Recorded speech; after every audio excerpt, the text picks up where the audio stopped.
ज्ञान विज्ञान आणि सुसंस्कार यासाठी शिक्षण प्रसार परमपूज्य डॉक्टर बापूजी साळुंखे यांच्या प्रतिमेस वंदन करून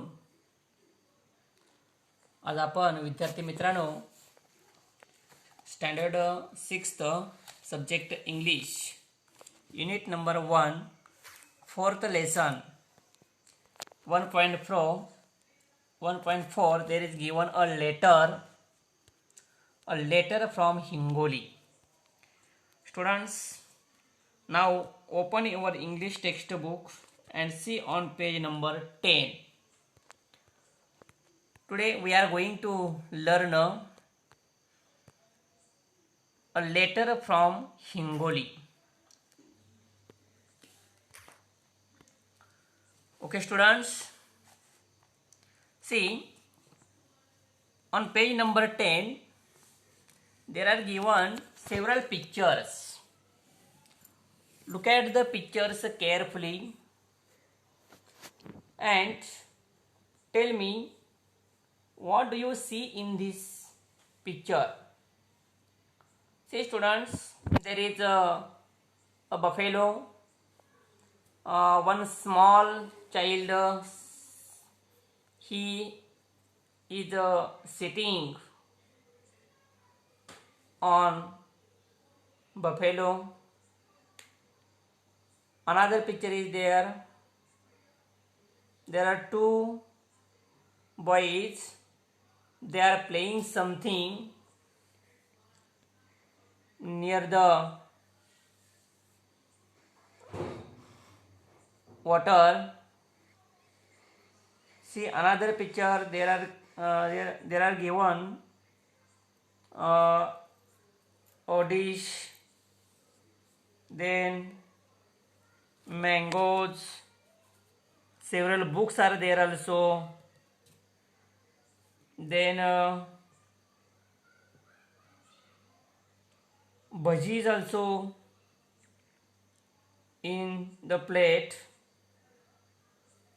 See, all the pictures are given there. Now see a letter from Hingoli. This letter is written by Raman to Sanju मामा. ओके स्टुडंट्स, बघा विद्यार्थी मित्रांनो, हे जे पत्र आहे हे पत्र रमनने आपल्या मामाला पत्र लिहिलेलं आहे. पहा तर बघा, see the first line, Hingoli 9th June 2015. My dear Sanju Mama, who says? Raman says. Raman म्हणतोय की प्रिय संजू मामा, yes. See the first paragraph. I have reached Hingoli. Who says? Raman says to Sanju Mama, Sanju Mama, I have reached Hingoli.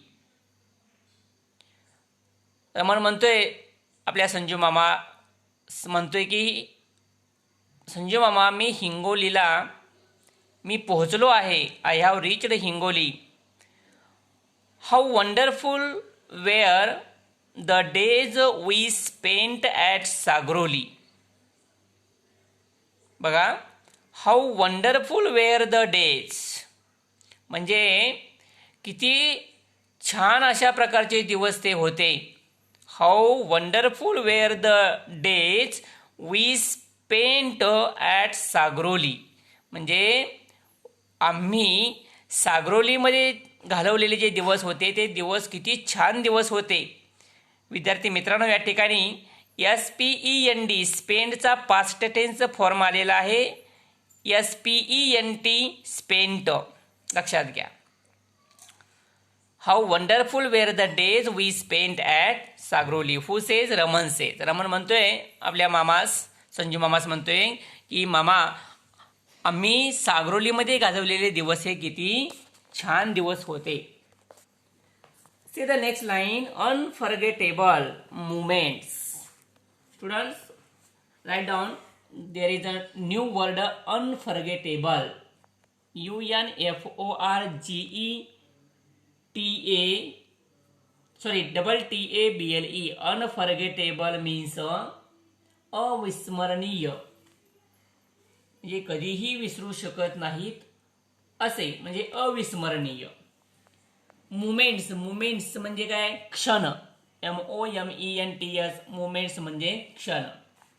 तर अविस्मरणीय अशा प्रकारचे ते क्षण, unforgettable moments. This summer vacation has added so many colorful memories to my life. See, Raman says, this summer vacation. आता vacation म्हणजे काय? Write down, vacation, VACATION. Vacation म्हणजे समर व्हॅकेशन म्हणजे उन्हाळी सुट्टी म्हणूया. आता समर म्हणजे उन्हाळा आणि व्हॅकेशन म्हणजे सुट्टी. This summer vacation has added, to add म्हणजे भर घालणे, added so many colourful memories. Colourful रंगीबेरंगी, मेमरीज आठवण. लक्षात घ्या विद्यार्थ्यांनो, this summer vacation has added so many colourful memories to my life. Who says Raman says. Raman म्हणतोय आपल्या मामाला की या उन्हाळ्याच्या सुट्टीने माझ्या जीवनामध्ये कितीतरी प्रकारचे रंगीबेरंगी अशा प्रकारची आठवणींची भर घातलेली आहे. This summer vacation has added so many colourful memories to my life. Sanju मामा, आय रिअली मिस सागरोली.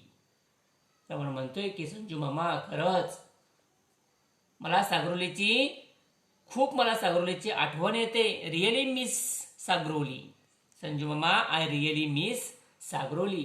खरं संजू मामा, सागरोलीची मला खूप आठवण येते. See the next paragraph. At Sagroli I enjoyed swimming in the Manjara river, playing with Tejas and Avadhoot on its banks and going on long walks through the Balaghat hills. बघा विद्यार्थी मित्रांनो, रमन म्हणतोय ॲट सागरोली म्हणजे सागरोलीमध्ये आय एन्जॉयड. रमन म्हणतोय I enjoyed swimming. To enjoy means आनंद घेणे. I enjoyed swimming in the Manjara river. लक्षात घ्या, मंजरा जी नदी आहे त्या नदीमध्ये पोहण्याचा मी खूप आनंद घेतला. रमन म्हणतोय की सागरोलीमध्ये मी मंजरा नदीमध्ये पोहण्याचा खूप आनंद घेतला. At Sagroli I enjoyed swimming in the Manjara river, playing with Tejas and Avadhut. Playing with Tejas and Avadhoot on its banks. On its banks म्हणजे बघा काय म्हटलेलं आहे की रमन म्हणतोय की त्या मंजरा नदीच्या काठावरती तेजस आणि अवधूत यांच्याबरोबर मी खेळलो. रमन म्हणतोय बघा, playing with Tejas and Avadhoot on its banks and going on long walks through the Balaghat hills. आणि बालाघाटच्या टेकड्यामधून मी खूप दूरवर फिरायला मी गेलो. लक्षात घ्या काय म्हटलेलं आहे की at Sagroli I enjoyed swimming in the Manjara river and playing with Tejas and Avadhoot on its banks and going on long walks through the Balaghat hills. इथे एक शब्द आहे विद्यार्थ्यांनो, THROUGH. थ्रू मीन्स मधून. Okay. See the next line, riding a buffalo on the way back home. Riding a buffalo on the way back home म्हणजे घरी परतण्याच्या रस्त्यावरून म्हणूया. Riding a buffalo on the way back home म्हणजे म्हशीच्या पाठीवरती मला बसता आल्यामुळं कुठं घरी परतण्याच्या मार्गावरून किंवा रस्त्यावरून म्हशीच्या पाठीवरती मला बसता आल्यामुळं रमण म्हणतोय riding a buffalo on the way back home I felt like the king of Sagroli.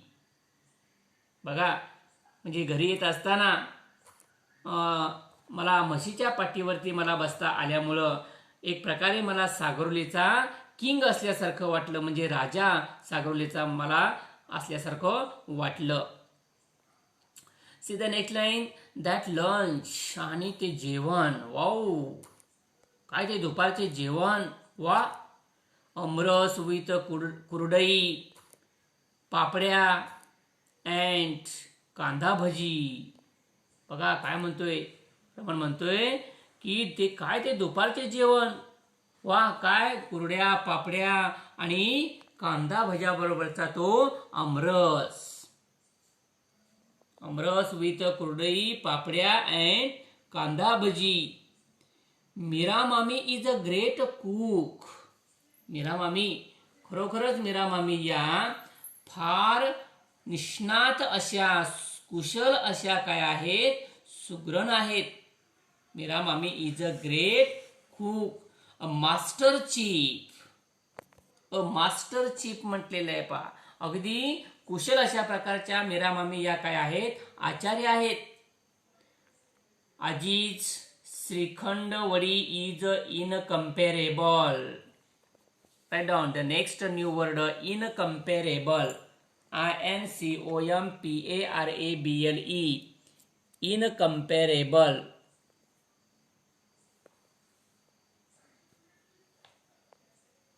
म्हणजे अतुलनीय, म्हणजे ज्याची तुलनाच करता येत नाही अशा प्रकारचे, अतुलनीय. बघा काय म्हटलंय, आजीज श्रीखंड वडी is incomparable.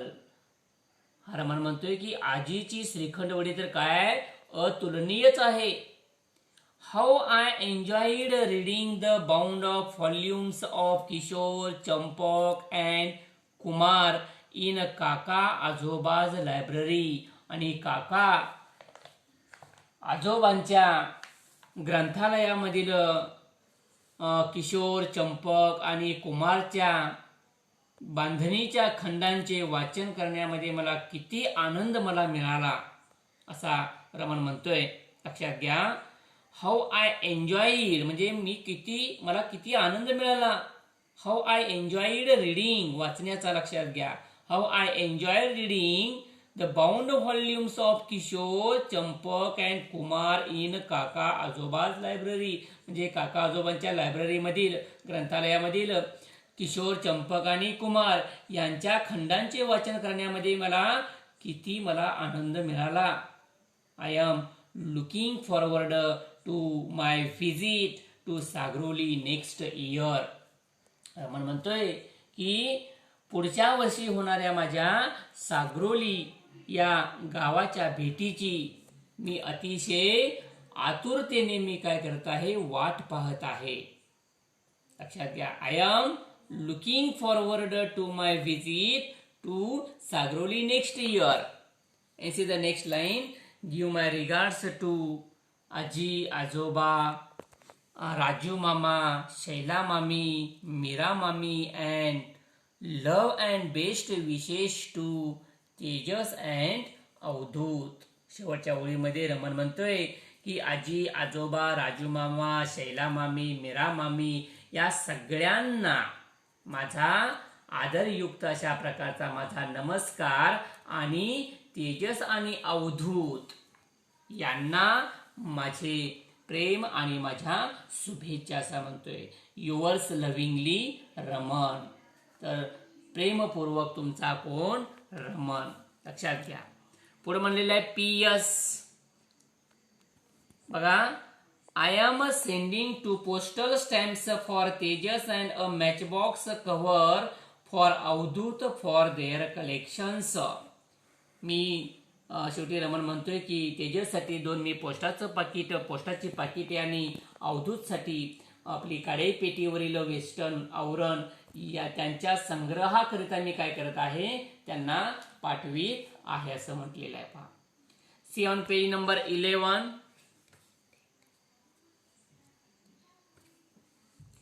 Okay students, now see a sample of letter. आता विद्यार्थ्यांनो कशा प्रकारे इंग्रजीमध्ये लेटर असतं या ठिकाणी एक नमुना पहा तुम्ही. हे आहे बघा, sample letter of request. Request म्हणजे काय, विनंती करणे. विनंतीचे एक पत्राचा नमुना या ठिकाणी आपण पाहून घ्यायचा आहे. शक्य झालं तर हे पत्र जे आहे ते वाचा. शक्य असेल तर हे पत्र जरा बघा, वाचा. तर इंग्रजीमध्ये अशा प्रकारे पत्र आताच्या आता जो सिलेबस आहे आता नवीन, त्याच्यामध्ये अशा प्रकारे इंग्रजी पत्र हे लिहिलं जातं. लक्षात घ्या विद्यार्थ्यांनो. आता आपल्या पाठ्यपुस्तकामध्ये जे दिलेलं आहे ते पूर्वी अशा प्रकारची पत्र लिहिली जात होती, परंतु आता मात्र आपल्याला अशा प्रकारे, जसे मी आता तुम्हाला दाखवलेलं आहे बघा, तशा प्रकारे आपल्याला इंग्रजीमध्ये पत्र लिहायचे असतात. हे लक्षात घ्या. Okay students, now see on page number 11. विद्यार्थी मित्रांनो, पान नंबर 11 पहा. Answer the following questions. तर या प्रश्नांची उत्तरं आपण आपल्या वहीमध्ये लिहायची आहेत, हे लक्षात घ्या. आता उदाहरण आपण एक प्रश्न बघू. Where does Raman live. आता मी एखाद्या विद्यार्थ्याला प्रश्न विचारतो पहा. Where does Raman live. Where does Raman live? Find out the correct answer in the letter. Raman lives in Hingoli. Raman lives in Hingoli. Raman कुठे राहत होता? Hingoli. And where does Sanju Mama live? Sanju Mama lives in Sagroli. Very good. तर अशा प्रकारे आपण उत्तर या letter मधून शोधायचे आहेत आणि लिहायचे आहेत. लक्षात घ्या. Next question. Name the river in Sagroli. सागरोलीमध्ये असणाऱ्या नदीचं नाव काय? बघा पत्रामध्ये. Name the river in Sagroli. The river in Sagroli is Manjara river. Okay. Who has a library. Library. Kaka Ajoba has a library. बघा ग्रंथालय कुणाचं होतं? Kaka ajoba has a library. Okay. And last, if Raman made a list of his relative at Sagroli, what names would he write. बघा, if जर का रमननं एक यादी आपल्या सागरोली मधल्या नातेवाईकांची जर यादी त्यानं बनवली, तर कोणकोणती काय नावं, what names would he write. He write कोणती नावं तिथे या ठिकाणी लिहिल तो. तर बघा, संजीव मामा, मीरा मामी, आजी आजोबा, राजू मामा, शैला मामी, मीरा मामी, काका आजोबा, तेजस, अवधूत. लक्षात आलं. Okay. See the second question. List the interesting things that Raman did at Sagroli. विद्यार्थी मित्रांनो, प्रश्न पहा की list the interesting things that Raman did at Sagroli म्हणजे त्या सागरोलीमध्ये रमनने केलेल्या इंटरेस्टिंग म्हणजे मनोरंजक अशा प्रकारच्या गोष्टींची यादी या ठिकाणी लिहा म्हटलेलं आहे. पहा. Number them according to your preferences.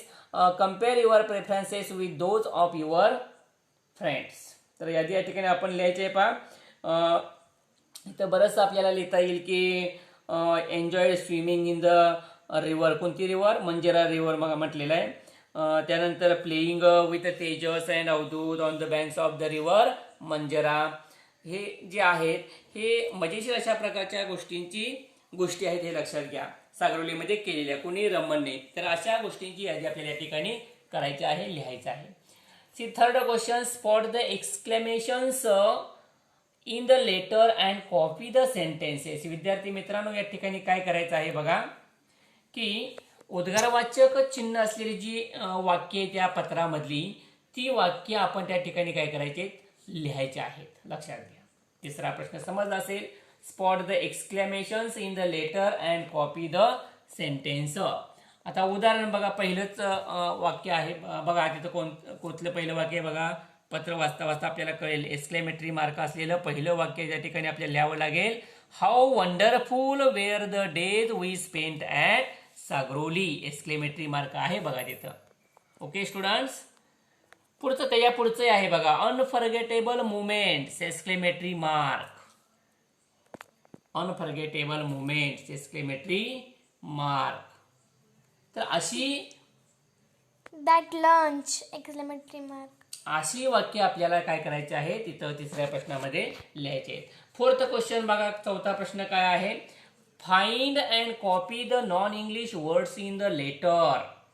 फार सोपा प्रश्न आहे बघा. फाइंड अँड कॉपी, शोधा आणि लिहा किंवा कॉपी करा the non English words in the letter. Non English म्हणजे इंग्रजी नसणारे शब्द या लेटरमध्ये जे आलेले ते लिहायचे आहेत आपल्याला बघा.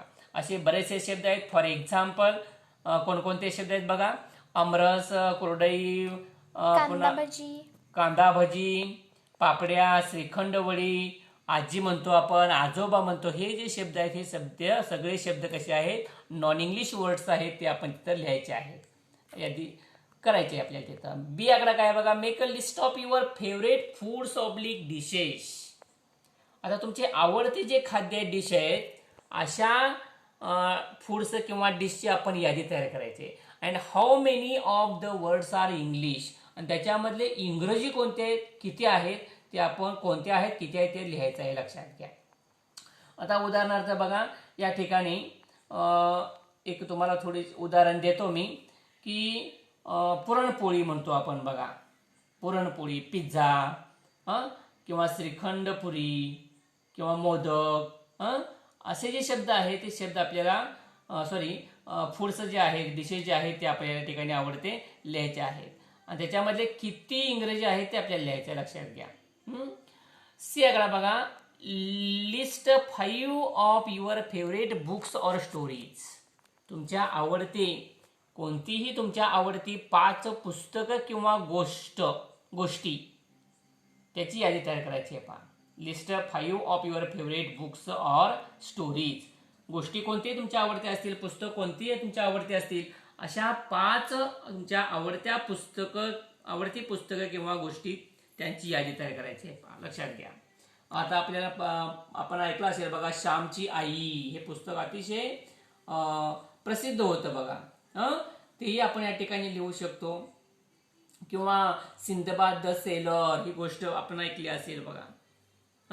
तर असे आपल्याला काय करायचे आहे, गोष्टी किंवा पुस्तक तुमच्या आवडती यादी करायची आहे. C the next 5th question, find the smaller words hidden in the following words. Do not change the order of the letters in the words. विद्यार्थी मित्रांनो, या ठिकाणी काही शब्द दिलेले आहेत बघा. कोणते शब्द आहेत बघा, रिच्ड, वंडरफुल, अनफॉरगेटेबल, कलरफुल, इनकम्पॅरेबल आणि लव्हिंगली. आपल्याला काय करायचं आहे बघा, फाइंड द स्मॉलर वर्ड्स म्हणजे छोटे शब्द आपल्याला शोधायचे. Find the smaller words hidden in the following words म्हणजे या शब्दामध्ये लपलेले छोटे शब्द आपल्याला शोधायचे आहेत. आता पुढे म्हणजे डू नॉट चेंज म्हणजे आपण बदल करायचा नाही. Do not change the order of the letters in the words म्हणजे तो जो शब्द आहे त्या शब्दामधील जे लेटर्स आहेत, अक्षर जे आहेत, ते अक्षराचा क्रम जो आहे त्याच्यामध्ये मात्र आपण बदल करायचा नाही, हे लक्षात घ्या. जे अक्षर आहे त्याच्यामध्ये आपण बदल करायचा नाही किंवा दुसरे अक्षर या ठिकाणी आपण वापरायची नाहीत. आता उदाहरण बघा, एक कोणतंही उदाहरण घ्या. या ठिकाणी एक तिसरं उदाहरण बघा, अनफॉरगेटेबल शब्द बघा, अनफॉरगेटेबल बघितला, अनफॉरगेटेबल. तर याच्यावरून आपल्याला छोटेसे शब्द बनवायचे आहेत बघा. आता FOR फॉर होतो बघा. त्याच्यानंतर दुसरा शब्द बघा, या ठिकाणी फॉरगेट होईल, FORGET फॉरगेट हा शब्द होईल बघा. टेबल, तिसरा बरोबर, तिसरा शब्द होईल TABLE टेबल. तर असे शब्द आपल्याला काय करायचे, बनवायचे आहेत, शोधायचे आहेत, हे लक्षात घ्या. तर अशा प्रकारे ही ऍक्टिव्हिटी आपण हा प्रश्न आपण आपल्या वहीमध्ये पूर्ण करायचा आहे. C the next question 6th, note that 9 जून 2015 और जून 9, 2015 इज रीड ॲज. विद्यार्थी मित्रांनो, आता 9 जून 2015 किंवा जून 9, 2015 हे कसं वाचलं जातं बघा इंग्रजीमध्ये. तर बघा द 9th ऑफ जून 2015 असं वाचलं जातं बघा. बघा इथं पुस्तकामध्ये दिलेलं आहे बघा कसं वाचलं जातं ते. तर पुढे म्हणले काय सिमिलरली म्हणजे तशाच प्रकारे आता 9 जून 2015 कसं वाचलं बघा द 9th ऑफ जून 2015. तसंच आता 1 जानेवारी किंवा or January 1 is read as 1 जानेवारी कसं वाचलं जातं बघा द 1st ऑफ जानेवारी असं म्हटलं जातं बघा. असं कोणताही महिना असू देत लक्षात घ्या. आता मार्च असेल समजा 1 मार्च तर द 1st ऑफ मार्च असं म्हणावं लागेल पहा. Now read the following. आता हे वाचायचं आहे बघा आपल्याला. आता 15 ऑगस्ट 22 डिसेंबर 26 जानेवारी 1 मे आणि 21 जून हे आपल्याला वाचायचं आहे बघा. कसं वाचता येईल बघा. पहिलंच 15 ऑगस्ट 2015 कसं वाचणार The 15th ऑफ ऑगस्ट 2015. तर 22 डिसेंबर कसं वाचता येईल पहा. 22nd of December. Okay very good. 26 जानेवारी कसं वाचता येईल पहा. The 26th of January. 1 मे कसं म्हणणार आपण. The 1st of May. Very good. आणि 21 जून कसं म्हणणार. 21st of June. Very good. तर अशा प्रकारे आपण हे वाचायचे आहेत हे लक्षात घ्या. वर्ष किंवा महिने असे वाचायचे आपण. पुढं काय दिलेलं आहे बघा ऑर्डिनल नंबर्स दिलेले आहेत बघा म्हणजे क्रमवाचक संख्या दिलेल्या आहेत. या संख्या या ठिकाणी 1 ते 20 संख्या दिलेल्या आहेत. आपण संख्या बघायच्या आहे त्याची स्पेलिंग आपण पाठ करायची आहे ते लक्षात घ्या. सर्वांना समजलं. हे जे ऑर्डिनल नंबर्स दिलेले आहेत क्रमवाचक संख्या ज्या आहेत त्या आपण काय करायचे 1 ते इथं 20 दिलेले आहेत. आपण 1 ते 100 पर्यंत पाठांतर करायचे आहेत आपल्या वहीमध्ये लिहायचे आहेत लक्षात घ्या. आता हे काही मी वाचत नाही हे लक्षात घ्या.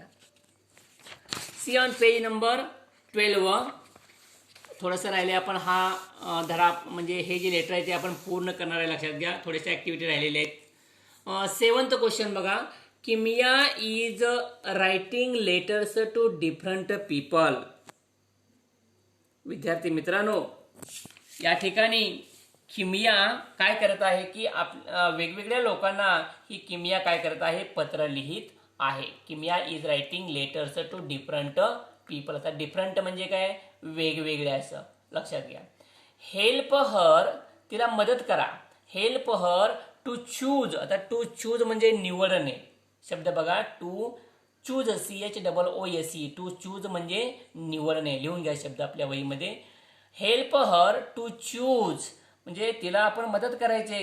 काय निवडायला मदत करायची बघा the appropriate expressions for each letter. विद्यार्थी मित्रांनो या किमियाला पत्रासाठी योग्य अशा प्रकारचे वाक्यप्रचार शोधण्यास किंवा निवडण्यास आपण तिला काय करायचे मदत करायची आहे लक्षात घ्या. इथं 2 शब्द नवीन आहेत बघा new words. Appropriate APPROPRIATE appropriate म्हणजे योग्य. लिहून घ्या शब्द ॲप्रोप्रिएट म्हणजे काय योग्य. पुढचा शब्द आहे एक्सप्रेशन्स EXPRESSIONS. एक्सप्रेशन्स म्हणजे वाक्य प्रचार. एक्सप्रेशन्स म्हणजे वाक्य प्रचार. ठीक आहे. तर बघा थोडक्यात आपण घेऊया. आता इथं या ठिकाणी पहिला कॉलम दिलाय बघा लेटर इज ॲड्रेस्ड टू म्हणजे कोणाला उद्देशून हे पत्र आहे. दुसरा कॉलम आहे बिगिन विथ त्याची सुरुवात. पुढं लास्ट लाईन शेवटची ओळ. लास्ट लाईन्स शेवटच्या ओळी. आणि शेवटी आहे sign off with. Sign off with. बघा पहिलंच किमियाज फादर. किमियाज फादर. आता सुरुवात आपण कशाने करायची आहे बघा. डिअरेस्ट डॅडी का माय डिअर बिट्टू का hi Meeta madam to the manager bank of people dear Mrs Bendre. यातलं काय येईल बघा. किमियाज फादर काय येईल या ठिकाणी? Dearest daddy. विद्यार्थी मित्रांनो, किमया ही वेगवेगळ्या लोकांना पत्र लिहिता येईल, लक्षात घ्या. आणि त्या किमयाला प्रत्येक पत्रासाठी योग्य अशा प्रकारचे वाक्यप्रचार आपण निवडण्यास तिला मदत करायची आहे, लक्षात घ्या. ठीक आहे. लास्ट लाईन कोणती येईल बघा?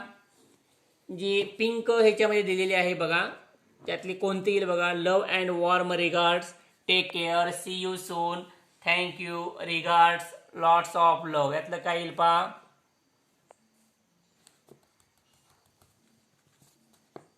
काय येईल या ठिकाणी? Love and warm regards. Love and warm regards. आणि साइन ऑफ विथ ह्याच्यामध्ये काय येईल बघा? किमया पत्र लिहिते म्हटल्यानंतर काय येईल? युअर लव्हिंग डॉटर येईल का? Your one and only sister का? युअर्स का? युअर्स फेथफुली का? Yours sincerely. तर या ठिकाणी किमया पत्र लिहिते आपल्या वडिलांना म्हटल्यानंतर शेवटी काय येईल? युअर लव्हिंग डॉटर येईल, हे लक्षात घ्या. दुसरं बघा, अशा प्रकारे हे आपण काय करायचं आहे? मदत करायची आहे. दुसरं बघा, थोडक्यात सांगतोय. किमयाज यंगर ब्रदर. आता बिगिन होईल, सुरुवात कशी होईल बघा पत्राची? सुरुवात होईल माय डिअर बिट्टू. त्याच्यानंतर लास्ट लाईन काय येईल बघा? Last line take care. आणि साइन ऑफ विथ काय येईल? Your one and only sister. Okay, your one and only sister. पुढे बघा, Kimaya's a friend. Begin with hi Meeta. आणि लास्ट लाईन काय येईल? See you soon exclamatory mark. आणि साइन ऑफ विथ कसं येईल? युअर्स. फक्त काय येईल? Yours Yes. येईल. पुढं Kimaya's boss. Begin with madam. आणि लास्ट लाईन कोणती येईल? थँक्यू. लक्षात घ्या, थँक्यू येईल लास्ट ओळ. आणि साइन ऑफ विथ हे त्याच्यामध्ये काय येईल? Yours faithfully. शेवटी काय येतं? युअर्स फेथफुली, हे लक्षात घ्या. पुढं the manager of her bank. ते म्हणजे द मॅनेजरला जर पत्र लिहित असेल, the manager of the bank, तर बिगिन विथ सुरुवात कशी होईल? To the manager bank of people. Very good. Last line काय येईल बघा? जे ब्ल्यू मध्ये, सॉरी रेड, पिंक मध्ये दिलेले आहे बघा, पिंक कलर मध्ये दिलेले काय येईल बघा? रिगार्ड्स. किंवा हे पण येऊ शकतं, लक्षात घ्या, थँक्यू पण येऊ शकतं बरं का. त्याच्यानंतर साइन ऑफ विथ काय येईल? Your sincerely. युअर्स सिन्सिअरली, बरोबर. आणि शेवटचं बघा, Mrs Bendre who live in the same colony. Begin with dear Mrs Bendre. And last line काय येईल? Lots of love. आणि साइन ऑफ विथ काय येईल? Yours sincerely. छान. तर अशा प्रकारे आपण हे किमयाला मदत केलेली आहे. आता शेवटी काय दिले बघा? एक दोन प्रश्न राहिलेले आहेत. तिथं म्हटलेलं आहे बघा, you can use a friendly informal language with your close relatives and friends when you are writing to others. You have to use your words carefully. On such occasions some typical polite expressions are used. विद्यार्थी मित्रांनो, हे फार महत्वाचं आहे, लक्षात घ्या. आता इथे एक शब्द आहे इनफॉर्मल. INFORMAL. इन्फॉर्मल म्हणजे अनौपचारिक, हे लक्षात घ्या. पत्र दोन प्रकारचे असतात, लक्षात घ्या. There are two kinds of letters, informal letters and formal letters. औपचारिक पत्र आणि अनौपचारिक पत्र, लक्षात घ्या. तर इनफॉर्मलचा अर्थ तुम्हाला सांगितला अनौपचारिक.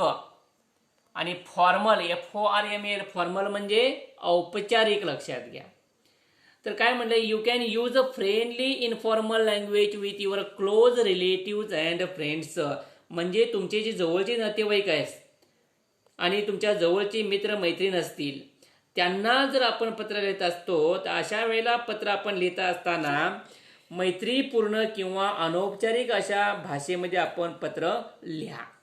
पुढे म्हणजे when you are writing to others. आणि जेव्हा तुम्ही इतरांना जेव्हा पत्र लिहिता, when you are writing to others you have to use your words carefully. अशा वेळेला मात्र इतर लोकांना पत्र लिहिताना मात्र एखादा अधिकारी असेल, तर असे जे इतरांना पत्र लिहिताना मात्र तुम्हाला औपचारिक अशा प्रकारचे शब्द तुम्हाला काळजीपूर्वक तुम्हाला वापरावे लागतील, लक्षात घ्या. On such occasions some typical polite expressions are used म्हटलेलं आहे पहा. तर इतर लोकांना, अधिकाऱ्यांना पत्र लिहिताना तुम्हाला मात्र औपचारिक अशा प्रकारचे शब्द तुम्हाला काळजीपूर्वक पत्र लिहिताना वापरावे लागतील. 8वा प्रश्न काय आहे बघा. In how many ways can you translate the following words into your mother tongue. बघा विद्यार्थ्यांनो, in how many ways can you translate, म्हणजे तुम्ही भाषांतर करू शकता. Can you translate in how many ways म्हणजे किती प्रकारे. In how many ways can you translate the following words into your mother tongue. म्हणजे या ठिकाणी काही शब्द दिलेले आहेत, त्या शब्दांचे तुम्ही तुमच्या मातृभाषेमध्ये किती प्रकारे तुम्ही भाषांतर करू शकता, असा प्रश्न आहे बघा. तर उदाहरणार्थ बघा, एकच यातला उदाहरणार्थ, बरं एक सगळेच घेऊया आपण. अंकल, आता अंकल म्हणजे आपण काय म्हणतो रे, काका म्हणतो, लक्षात घ्या.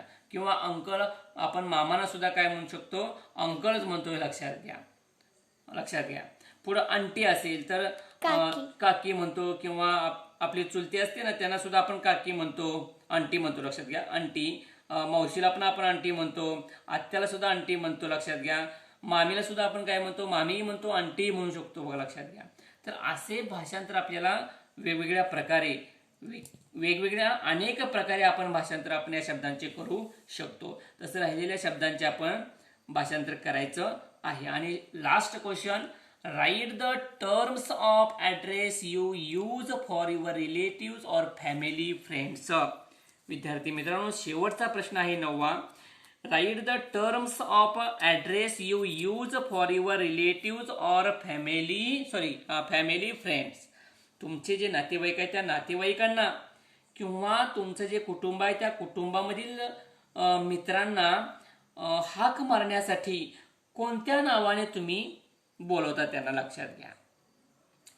कोणत्या नावाने बोलवता, एक उदाहरण दिले बघा, एक्झाम्पल. आता संजू मामा जो आहे, कुणाचा, रमणचा जो संजू मामा आहे, संजू आहे, त्याला तो संजू मामा असं बोलवतो. काका आजोबा म्हणतो बघा, काका आजोबा. तशा प्रकारे आपण मामा, मामी, काकी, मावशी, आत्या, आजोबा, आजी, दादा, दीदी, बाबा, आई, ताई असे अनेक काय करतो आपण, नावाने त्यांना बोलावतो, हे लक्षात घ्या. ओके स्टुडंट्स, या ठिकाणी आपण थांबतोय. यानंतर पुढच्या तासाला आपण 1.5 न्यूजोज प्रोजेक्ट आपण सुरू करूया. Okay students.